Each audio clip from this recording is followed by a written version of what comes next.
Hi friends, ఈరోజు curry బెండకాయ పులుసు ఫ్రెండ్స్. బెండకాయ పులుసు పొడుగ్గా కూడా పోయొచ్చు, ఇలాగైతే అన్నంలో కలుపుకోవచ్చు అని ఇలా చేశాను ఫ్రెండ్స్. బెండకాయ, టమాటా, చింతపండు, కొంచెం కొత్తిమీర, ఒక ఉల్లిపాయ, 2 పచ్చిమిరపకాయలు అన్నీ కట్ చేసుకొని పక్కన పెట్టుకొని నూనెలో వేయించేసి వేగిన తర్వాత ఉప్పు, కారం, పసుపు వేసి చింతపండు పులుసు పోసి దగ్గర కొడకనిస్తే చిక్కని కమ్మని బెండకాయ పులుసు అయితే రెడీ అయిపోతుంది.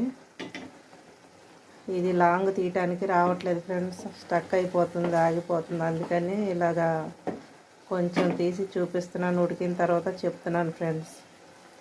వేడి వేడి రైస్, బెండకాయ పులుసు రెడీ. కామెంట్ పెట్టండి ఫ్రెండ్స్, లైక్ చేయండి, షేర్ చేయండి, సబ్స్క్రైబ్ చేయండి ఫ్రెండ్స్.